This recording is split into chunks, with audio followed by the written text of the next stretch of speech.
everybody, it's Chris Thomas here again. Actually, here for a special edition of the normal show, All Is Right. Happy 4th of July. I know probably most of you watching me are actual patriots who appreciate America for what it is. An imperfect union striving to be more perfect. I think nobody would deny that there's some imperfections in America. But that we're always striving to be better, and that our ideals are enduring. The ideals of our founding that are timeless and universal, that apply to everybody. And I think this country is so great, and we have such a strong Constitution and such a strong First Amendment that we let Bozos run amok on TikTok, and that's why we are gathering today. My lovely fiance, who likes torturing me, loves to show me ridiculous libtard TikTok videos that I would rather die than watch.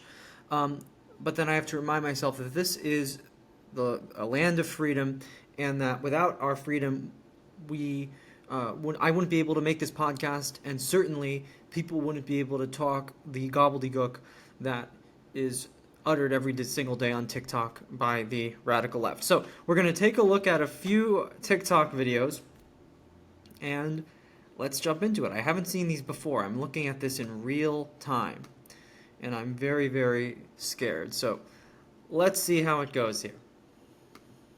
Today I'm going to show you how to use zombies pronouns in sentences, so let's go! And please remember that people actually request these pronouns, ask me to use these pronouns for this person to either hear and listen to, or maybe this person is already using zombies pronouns. And someone asked me if I can use a name and a neopronoun in sentences so that they can hear what it would sound like. So the name is Jane, and Jane uses zombies pronouns. Jane loves zombie self. Jane loves zombie smile. Jane hopes that zombie has a wonderful day today. Oh my goodness, we made it through! And I hope those sentences helped, but please remember that I'm not a teacher. I am just a friend here to validate you through your pronoun journey or whatever journey you're going through. And please know that even if I haven't used your neopronouns sentences yet, it does not mean that I've forgotten about them. It just means that I have a lot on my list, and I'm trying to keep it as fair as I can. I love you all so much, and I'll see you on the next episode.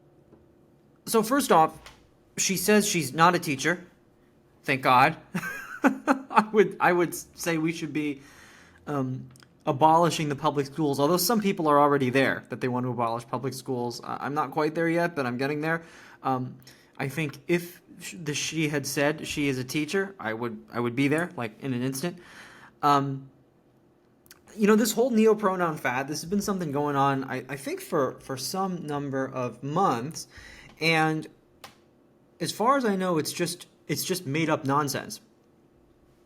I think neopronouns are meant for people that don't feel they fall into he, she, or they, them.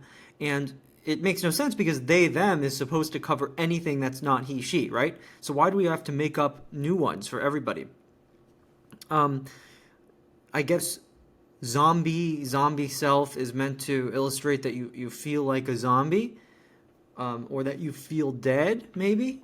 I think you would have to be a little bit dead inside in order to want to go by that. Although I think there's an actual mental disorder where you believe you're dead. It's time to go to Google.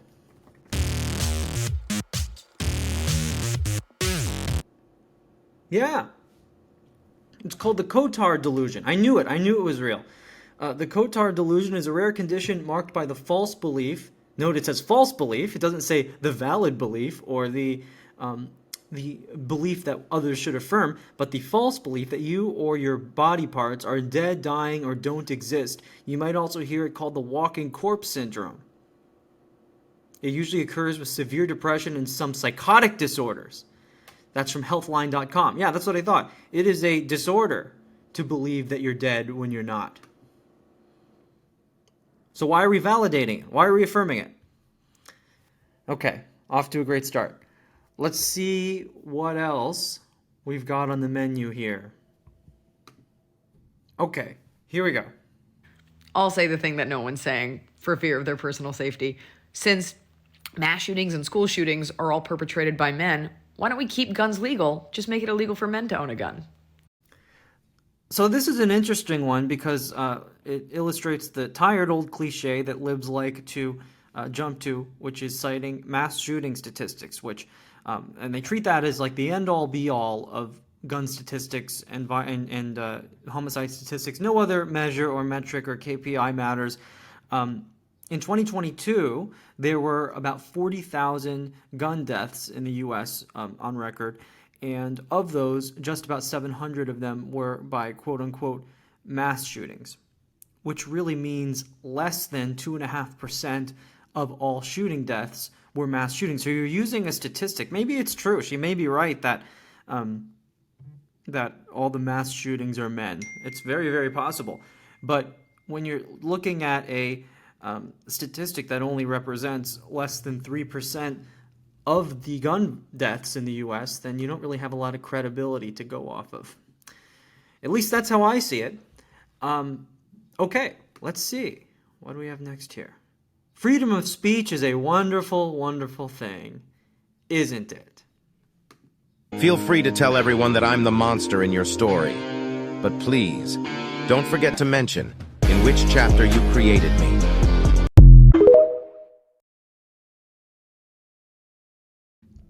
Okay, so in other words, I wouldn't even know what kind of nonsense this is referring to, except the hashtags say SCOTUS, Supreme Court.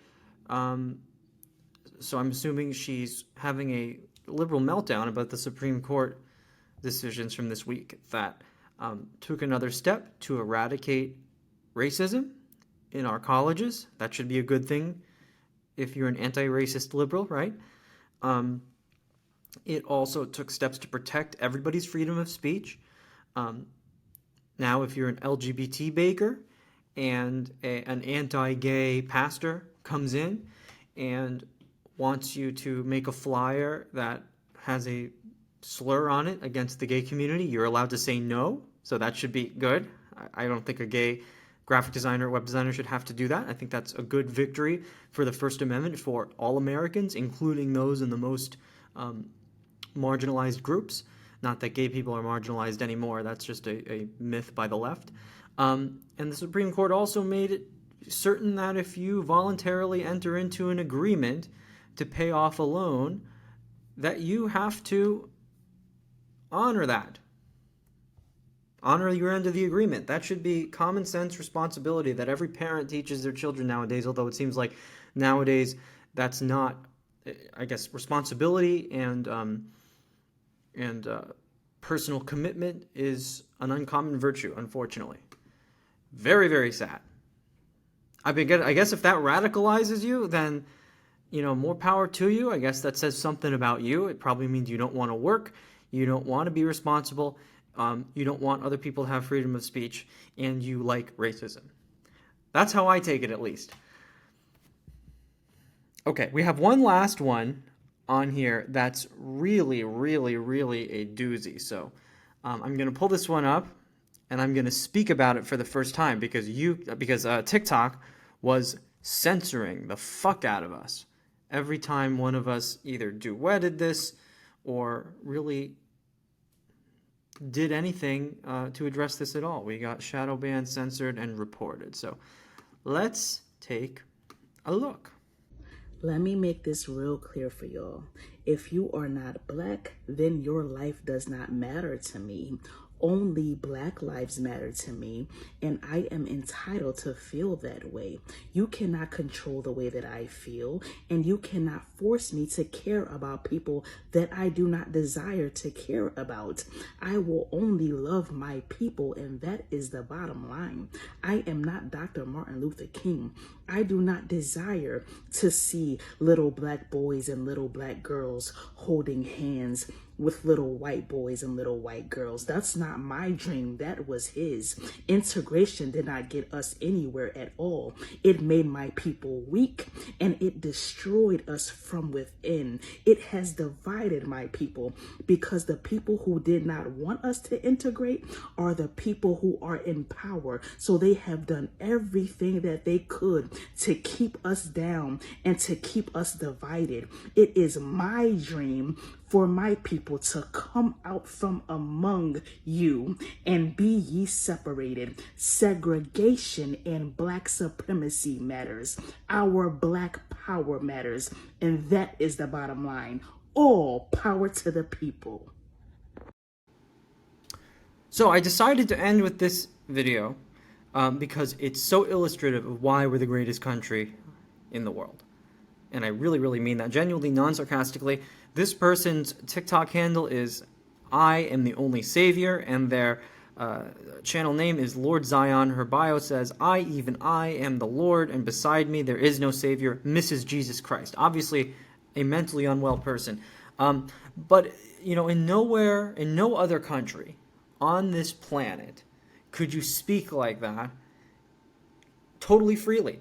So this is perfect for Independence Day. We're an independent people, and we can say the most crazy, messed up gobbledegook on the planet and not really face repercussions for it.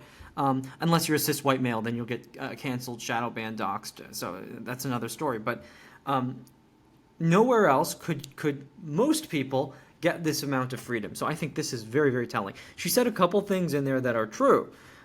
She said that she's entitled to feel the way she feels, and she's entitled to not care about others. That's absolutely correct. That's freedom. That's your First Amendment right to say this. And you also said the people in power were the ones that didn't want black people and white people to integrate. And she's actually true. It was the Democrats that opposed integration largely, and the Republicans that supported it. A lot of people don't remember that it was President Eisenhower who sent the 101st Airborne to Little Rock 9, the high school that was refusing to integrate, and it was a Republican administration that intervened and made sure that integration occurred. And he took drastic measures to do so because he believed it was the right thing to do. So, yeah. Democrats are the party of segregation, racism, and the KKK. That's well-documented history that nobody likes to talk about. I'd love to talk about that more in depth another time. But this is the beauty of America.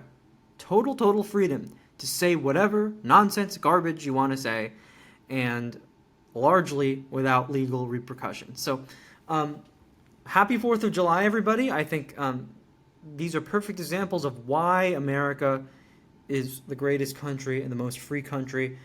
In no other country could you get bozos like this to broadcast themselves and feel comfortable broadcasting themselves.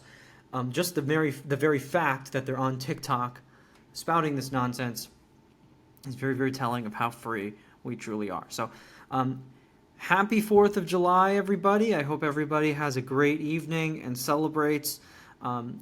Watch some good fireworks, and we'll see you this coming Saturday, as usual, at 12 o'clock. Please subscribe and leave a comment below if you'd like to see me do more of these. I'm happy to do it, and we'll see you soon. Bye, guys. I'm Chris Thomas.